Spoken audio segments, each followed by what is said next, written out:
Okay, this is either going to be a dumpster fire or it's going to work. Not sure yet. Hi! This episode of the Unwashed Asses is brought to you by you. All the amazing people over at patreon.com/0and09. Pitch it in $1. $2. $3. $20. You're the real MVP. All of it helps keep these shows running, makes new shows, gets content better, get more better done quicker, bop. But yeah, head over to patreon.com/0and09, pitch in $1 too, and yeah, I'm not going to waste your time any further.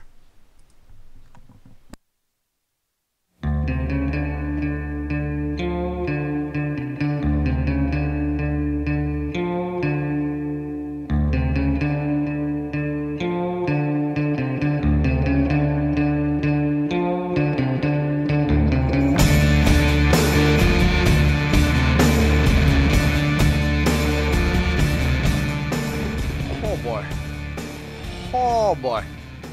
Oh, slowly working the audio down, to tolerable levels, making it better. Fade it out. There we go. Gentle now. Gentle. Calm on down. There we go. Shh. It's okay. Time to go sleep now. Only dreams now. Welcome to the Unwashed Asses, episode 37. You can see there, I put it on the screen, so now I even know what episode we're on. Recorded Monday, November 13th, 2017. Now, I have to start things off with an apology. Not because I've been accused of sexually harassing anybody yet, but because we missed last week's episode. And I feel that now that we have funding on this bad boy, I have to either A, make up an episode, or B, publicly apologize to you. So you're going to get both. There will be a make-up episode later, but public apology now. So I've stated in the past that my moods are up and down. And when I'm in a slump, I'm in a down mood, it's not a good idea to record, so I couldn't get snapped out of the funk, and other things just kind of kept me away from doing it throughout the week. So, deepest apologies, and that's why you're kind of getting this one at a weird time slot, and you'll be getting something else a little later. So, that's a lie, actually. That's a big, tremendous lie. The real reason I'm doing this early is because I don't want to do it at 9 o'clock at night, and I have the day off. So, what does that mean? It means, I gotta let you guys in on a secret. Gotta tell you something. Gotta let you know what's going on. Today is a not so special day, but it's special enough. It's my birthday. So, I had plans to go out later tonight, so I didn't want to miss another show, and we're just recording that early. So, birthdays be weird, y'all. And I don't want to get into a topic like that and immediately start going downhill of, as soon as you hit 30, they don't keep counting, and every other, stereotypical birthday comment that happens. Instead, what I want to do is talk about how I hate my birthday, and I wish it wasn't celebrated, and painful things that I'm doing to alienate friends and family when it comes to my birthday. So I'm not sure, but for whatever reason, I'm in a weird mood about my birthday this year. So I made a solemn vow that I would just post horrendously weird shit on Facebook to anybody that did go ahead and wish me a happy birthday, because I'm a giant asshole.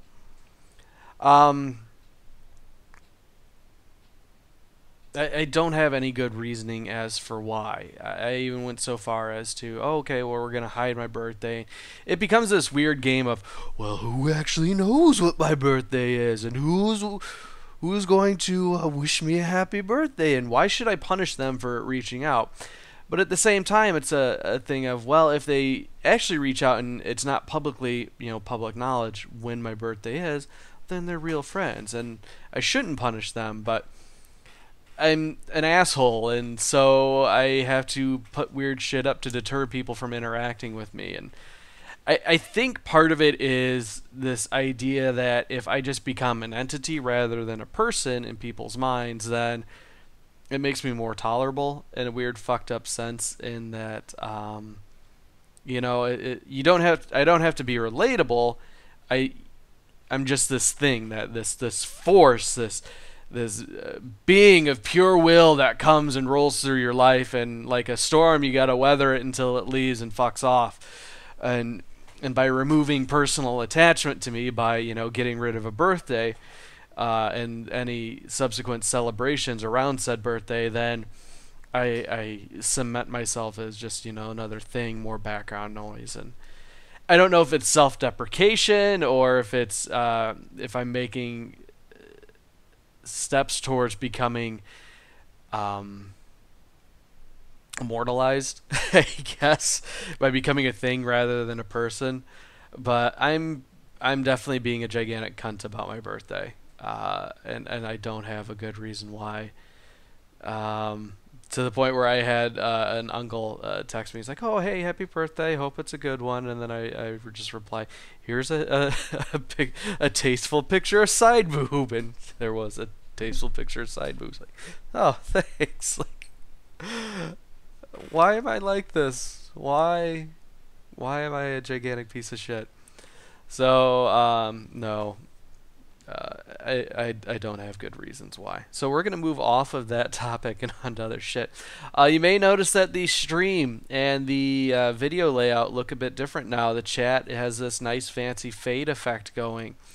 And hopefully frame rate's a little bit better. I did up that. And the picture's a little bit better. I did record Eyes Up Guardian just before doing this, and that was the big trial and error pain in my dick, because I'm like, oh, I was looking at old videos essentially, and it's like, I like the 1280 by 720 gets me reliable results, but I wonder if I can make this better. And anytime I look at something and say, can I make this better, almost always the answer is going to be no. Don't fucking touch it. You're going to break it. You're a terrible human being who ruins everything that comes into contact with you. And sorry, I got distracted there. Wow, I totally just got derailed there by a comment. One, okay, so Unzelman, you've derailed me, and now we're gonna go full bore. So he's saying, don't do it, man. Life will get better. Life is worth living. I personally support a person's decision to end their own life. If they want to kill themselves, by all means, that is up to them. Now, as someone who does go through the fluctuations and the mood swings, and I can recognize when I am hitting that downward slump, and while suicide isn't an option to me any longer, I can recognize the feeling and the idea that, oh, hey, killing myself just makes total sense. So for those that want to go out and kill themselves, by all means, you are more than welcome to. No hard feelings. It's what you feel is best. That being said, I always advise a grain of salt with that, where give it a 24-hour period. If you still feel the same way after a 24-hour period, by all means, you've got your, go ahead, pass go, collect $200. But if your moods change or you feel better, ride with it. Because that's the thing. It's all about chemical imbalances. And we as people are very fickle beings. So if we go ahead and just, roll with the whim, you might make a terrible mistake. And you might even fuck up your suicide attempt and leave yourself in an even worse state where it's like, shit, I could at least jerk off with both hands before, but because I shredded the fuck out of my left arm, now I can't switch hit. Or if that is your dominant hand, then I definitely can't just go full bore with the left hand. So, give it a little time. Sleep on it. Sleep on it at the least, but try to give it that full 24-hour period. That being said, life isn't always worth living. Sometimes it's a giant pile of shit. You know, you get fired, your lady leaves you, your cat dies. You're isolated up in a state where you have no family around you, and any family you do have is a gigantic pain in your ass because they're constantly pushing religious beliefs down on you. You know, maybe you go and you take that jump off the third story patio, or you tighten up the old belt loop around the closet shelf. You do you. You do you. But no, back to upgrading things. So I had this piece of shit futon. It is just the worst thing ever. When I got it, it was, it's a futon. It's $100, super cheap. Put it together, you have a place to sit. I needed it because of reasons. I needed a futon. I needed a place to sit. But over the years, as futons do, they break down in quality. No, so I was talking about the stream. Man, that really fucked with me. I cannot pay attention to comments. So no, I was trying to upgrade the stream, and things went really sideways, and it was an hour of futzing with settings and getting it back in order. So I think we found a nice happy middle ground. I learned a few things along the way, and that's the important thing, is the journey and learning things together. But no, back to the futon. The little lady and I said, her more so than me, because she sits on it far more than I do. Should go ahead and upgrade the futon. We should, if I'm not going to go out and buy a new couch, I should at least stuff more padding into the futon to make it an actually pleasant experience to sit on. As it stands right now, or as it stood, there's plenty of padding off to the sides, but as soon as you get towards the center, there's this big cross beam, which is made of like steel, and it hurts like a motherfucker to sit on or near, and heaven help you if you want to lay down on the couch.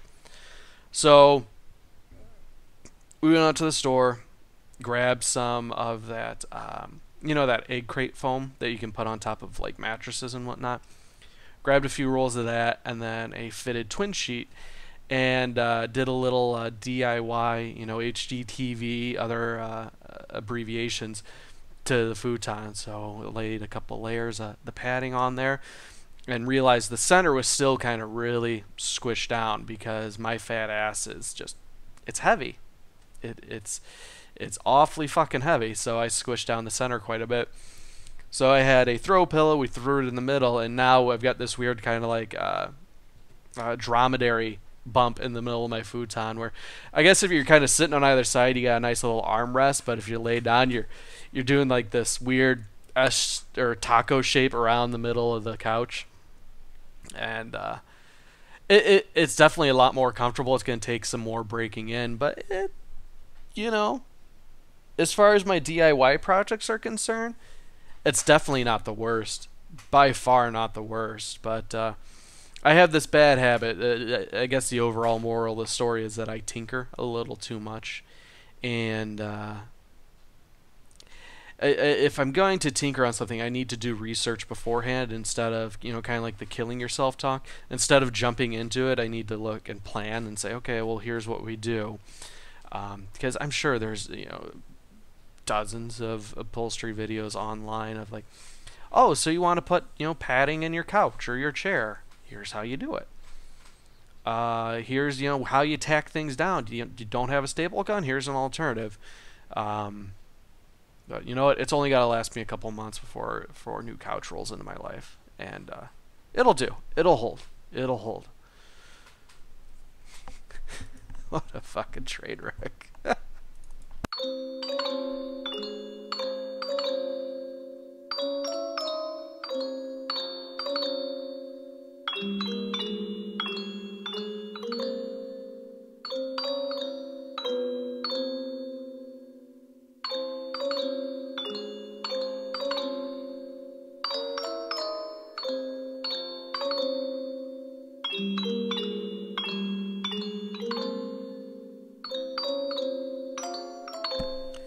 Alrighty. Gotta cut that shit short. Gotta cut it short before Twitch flags it and fucks up my stuff like YouTube does.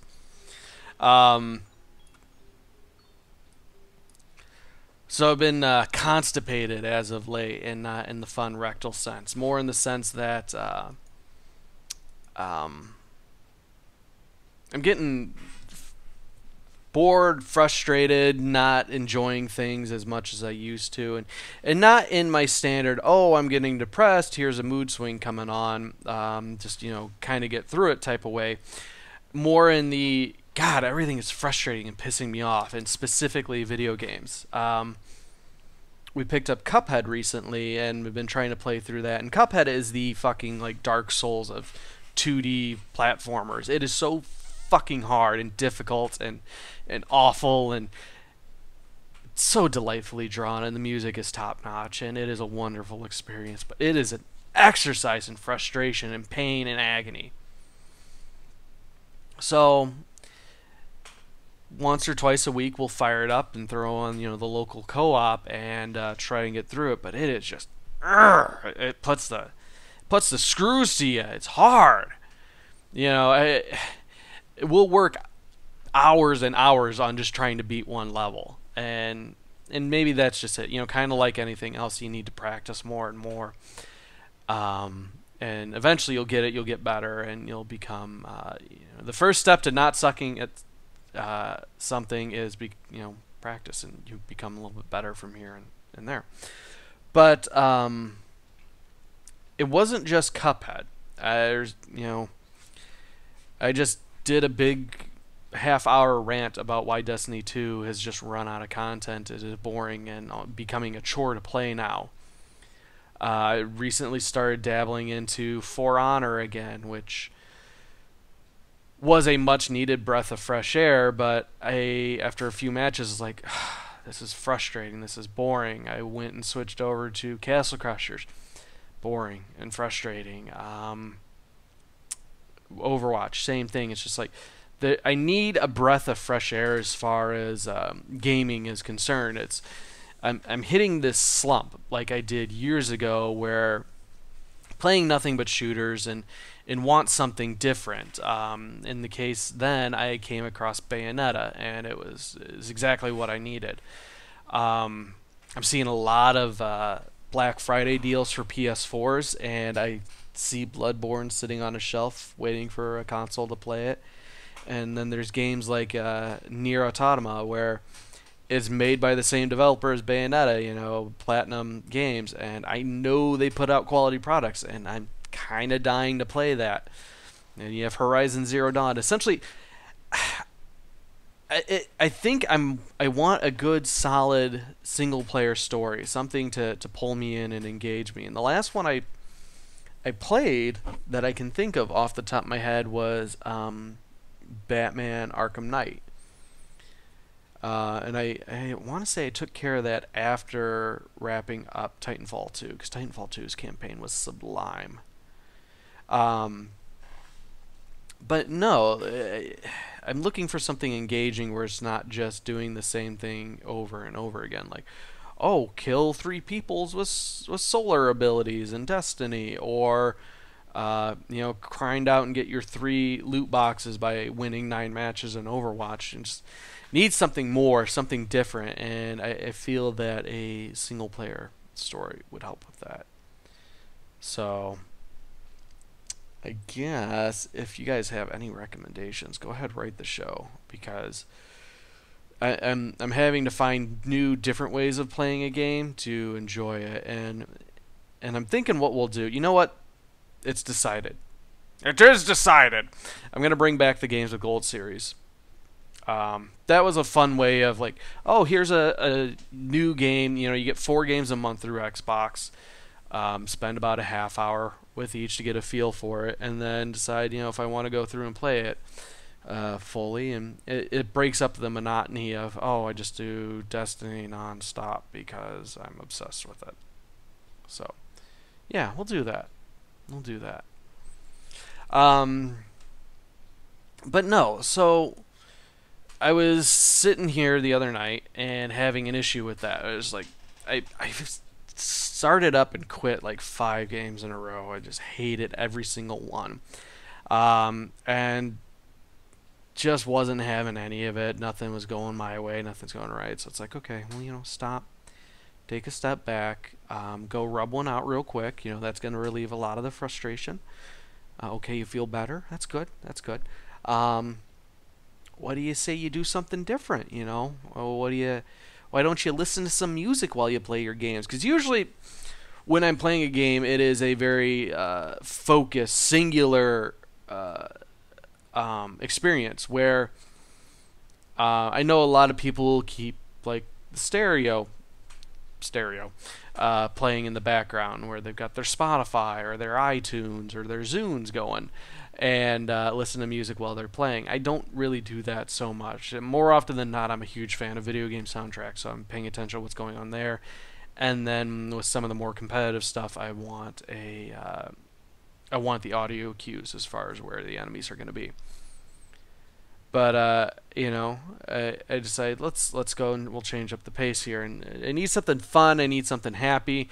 I've recently been going down this like tour de past as I'm going through all the music I used to listen to, and it's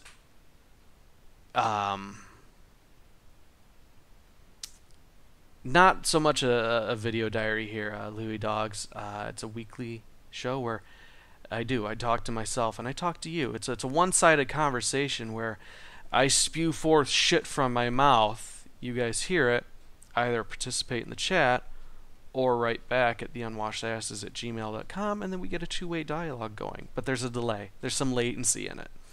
But no, so as I'm going through this journey through the past, I'm like, I need something happy, I need something fun.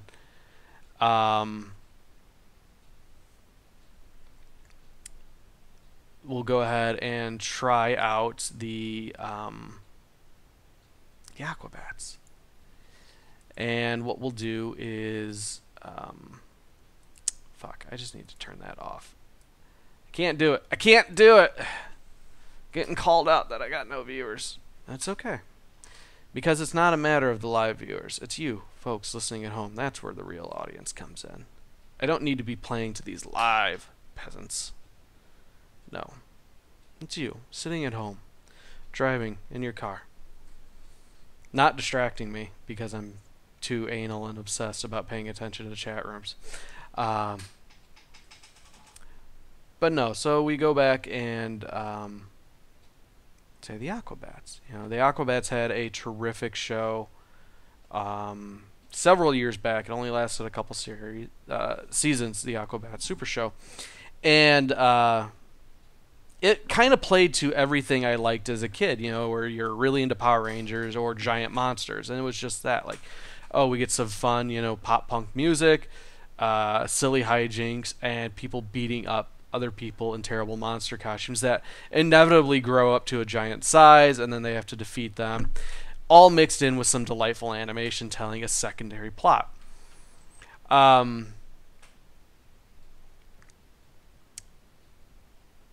I said, I don't know that I've actually listened to a full-blown Aquabats album. I'm a fan of the music that they put forth in the show, but have I actually sat down? No, I haven't. Well, what's wrong with me? Why don't I just go ahead and we'll play whatever their latest album was? And I realized that I'm becoming picky about a band that I've not actually listened to, because I like the 5-person setup that they had in the show, and how does that then carry over to the actual music? Because I know there's a big revolving door of people in and out of the band. So I find an album that has the 5 folks that I know, and I absolutely fall in love with it. Fall in love. It's the best thing ever since, sliced bread or your girlfriend's thong coming off in the middle of the night. Let me see if I can find that here, because it's always the best when I just completely stop the show and get derailed by fuckers in the chat, or when I need to look something up. It plays so well for audio listeners at home. There we go. Loading music library now.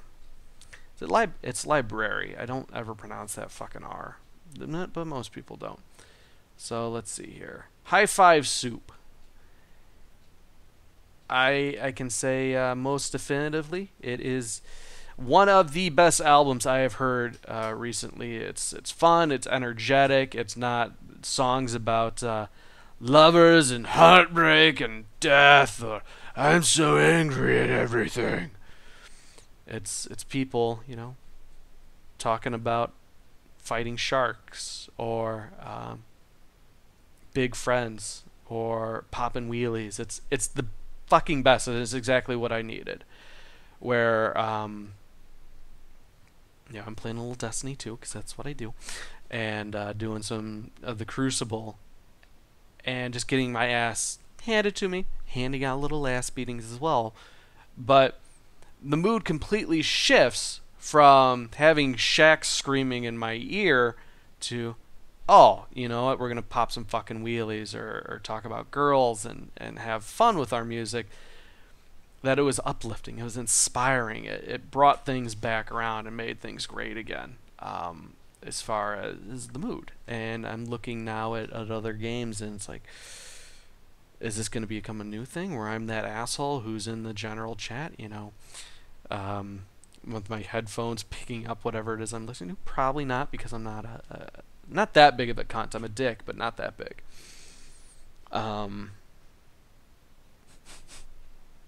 But no, do yourself a favor. Go listen to some Aquabats, and actually led to then wanting to relearn how to play the bass. It's been many years since I've even touched my guitar.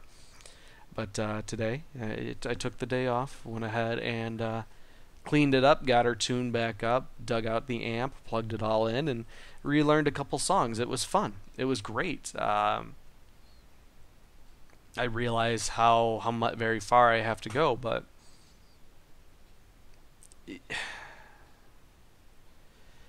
I think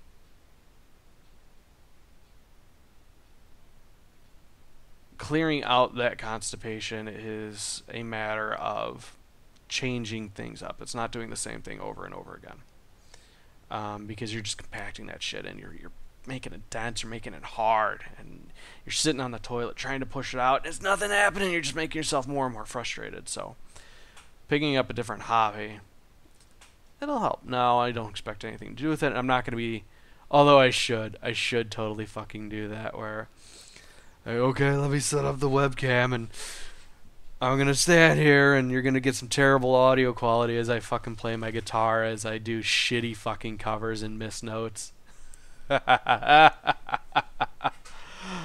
Oh god, it would be so bad.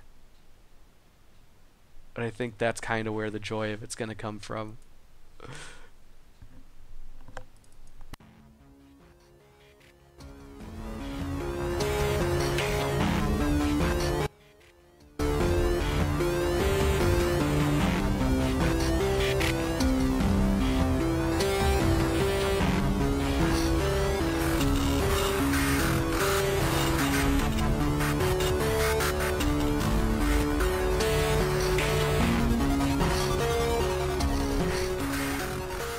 Ugh.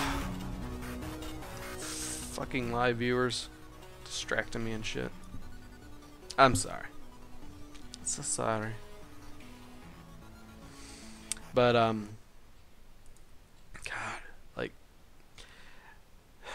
skipping last week and then dealing with that, yeah, it derailed me. I'm sorry. I'm sorry.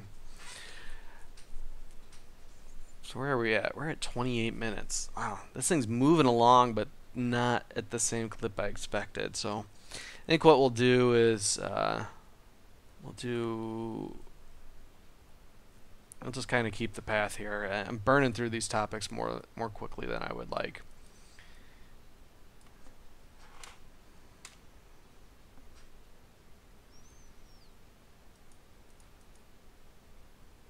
Alrighty. So how do we focus? How do we bring things back? How do we steer the conversation back to something productive? I was going to talk about Thor Ragnarok, but I think we'll hold off on that. I was going to bitch about Grammarly. I think we'll hold off on that. Oh, we have Speed Racer. You know what? We got a whole new show that we could just do on 3 topics right there. Instead, let's tackle the big issues. The big problems. Let's focus. Find our center. Namaste. Let's talk about reality as you see it, as you know it. Um, One of my favorite theories is the Matrix theory, that we're nothing more than brains sitting in a vat, experiencing a simulation.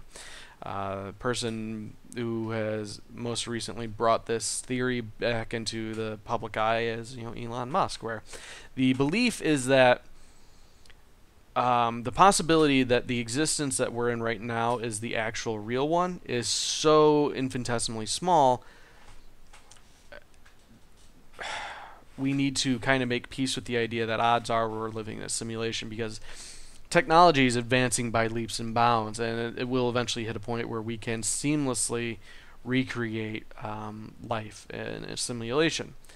And once we hit that point, it's only a matter of time before that just keeps expanding further and further, to the point where there will be entire civilizations, universes, worlds stuck within a simulation.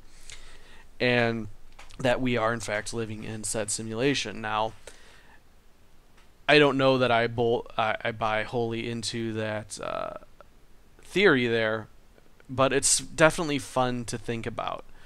It explains things like deja vu, where actually no, that doesn't. I'm mixing my theories up here. Fuck! I am just all over the place.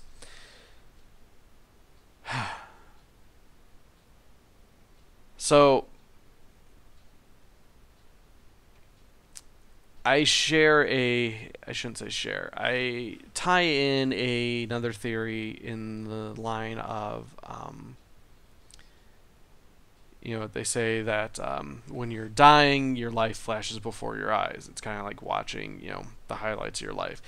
That one explains deja vu to me.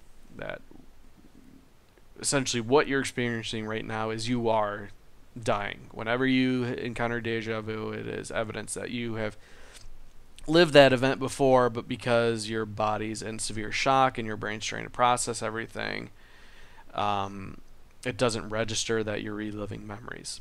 And hence deja vu, that strong feeling of, I've been here before, I've done this before, why are there two black cats? Type of thing, that the Matrix is malfunctioning. And that could tie into that theory that, whenever you encounter deja vu, it's a glitch in the system. But I'm sure everybody's had that, where you're going through and experiencing something and you swear to Christ or whatever God you worship that you have done said thing before. Now, it's fun to think that we could be in a simulation, because one thing I do suffer from is olfactory hallucinations. So my nervous system is a bit shot. Part of that fuckery is that I smell things occasionally that aren't there. So most notably, I smell shit. I like somebody just fucking took a giant shit, and Pop-Tarts. I don't know why. I don't know the how. But those two things are the ones that I smell the most when there's nothing else. And when I first started encountering it, I was always like, somebody fart? Do you guys smell that? What does it smell like? It smells like shit. Nope. It's all in my head. So being able to discern whether or not that's a real thing, like say I'm going through Bed Bath & Beyond or Pottery Barn, like, okay, I shouldn't be smelling just raw sewage. That's probably just my own miswired sniffer. The theory that I propose, though, is that, well, what if it is a simulation and whatever fucking lab tech's taking care of my brain in the jar decides, oh, I'm just going to fart in front of this guy's face. And then my brain has to register that smell as like, oh, there's the olfactory hallucination. It's dumb. It really is, as is this entire show, because I can't fucking focus to save my life. But at what point does it become disconcerting then that that this might not be the actual reality that you live in? That that the person you are in love with might just be bits of code, might not be real. It's kind of soul crushing that the idea of your personal plight is either for your own benefit. Is it a challenge? Like, you know what? Kind of like Rick and Morty. You're playing the life of Roy, but your own life. Like, oh, you know what? Set me back with this detriment, this detriment, this detriment, but give me this advantage, and I'm going to go for the fucking high score. How do you process or cope with that then when you do come out of the simulation? Assuming you do come out of the simulation. Is it a thing of just constantly re-rolling, like when you reach the end of this life? Do they just load up a new one and say, okay, well, you were a 33-year-old man living in the Midwest, now you're going to be a 14-year-old Asian girl living in the 1500s. Do you go through and experience life as each individual?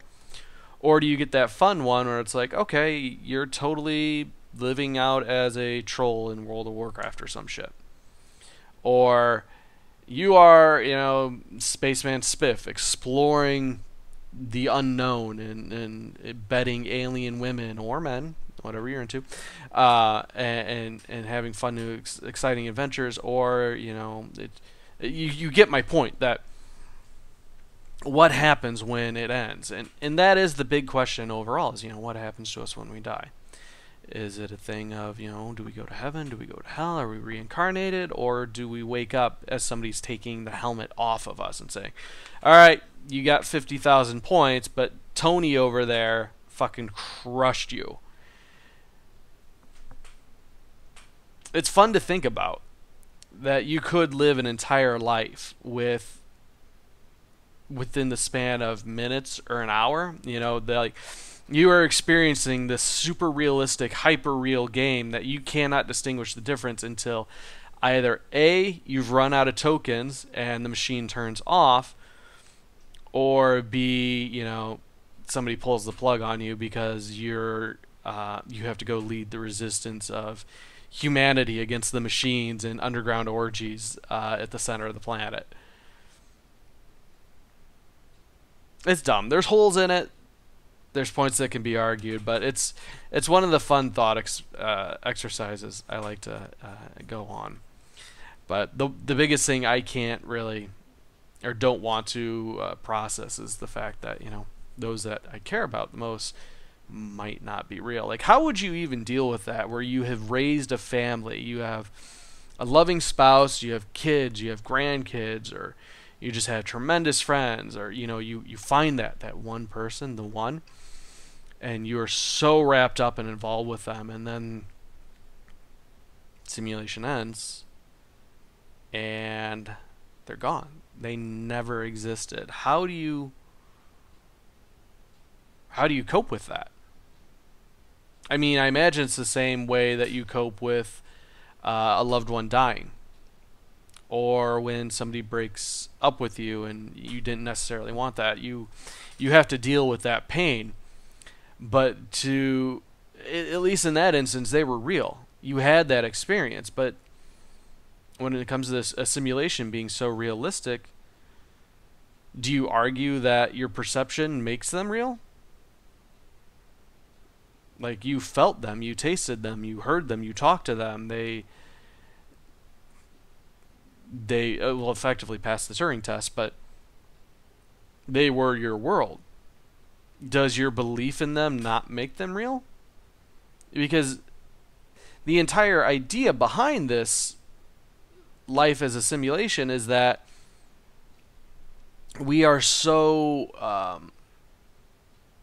essentially the brain is just a processing station for stimuli coming in. And if we can trick it into believing things that are real, what's to say they're not real? Because we're not experiencing them in a meaty, Gundam, essentially. As long as we're hitting all those stimuli, who's to say we couldn't live in said simulation? Who's to say we couldn't have a long, fulfilling life with someone we love that has never existed outside of said simulation? at that point, I think probably what would happen most is, well, fuck, plug me back in. I have to go back to them. Or, rewrite a simulation where we end up together. Or, we're happy, or they never died, or X, Y, and Z. And it becomes kind of a Westworld scenario where you have the man in black with Dolores, and it's like, I'm going to keep paying just so I can keep seeing her. I know she's not real, but I'm madly in love, and I'm going to focus my entire life around her and this system. I don't know. It's, we always have that one person, I shouldn't say we always do. Sometimes you're fortunate enough to find that one person who just lights a fire in you that will not ever be put out. And I can see it being very enticing to finally have the opportunity to never let them go and just seizing it. Because honestly, we don't know what waits at the end of the tunnel. And so we have to do everything we can to make, our dreams, our hopes, our wishes come true. Because the universe does not cater to our whims. And so when you see something you want, you have to go for it. And I'm talking specifically about being with a specific someone. So you have to put forth that effort. You have to go for them. You have to try and, send that, wave, buy them a drink, do whatever you have to, to get them in your life, and then try and hold on to them without holding too tight that then they start to slip through your fingers. It sucks, yo. It sucks.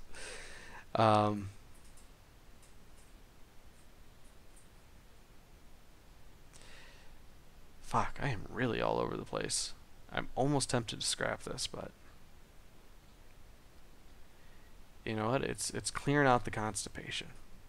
I think that's gonna be show title here, clearing out the constipation. So, no, we're gonna have a makeup episode later this week, something a little more focused, and we'll drill down on some stuff. But in the interim, if you want to write the show, complain about how terrible it is, or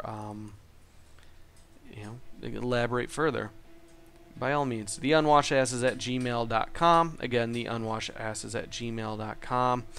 I'll put something up on the RSS feed later this week, and then of course we'll be back next Monday between 9, actually no, not between, at 9 p.m. Central. We'll see you next week. It will soon be here. Oh, that much is clear. So shut the doors and turn off the lights. Let us sleep tonight. Let us huddle in the dark. Oh, my lover, you are beautiful. But that beauty comes at such a price. And I know that you'll soon disappear, like the dark and the night.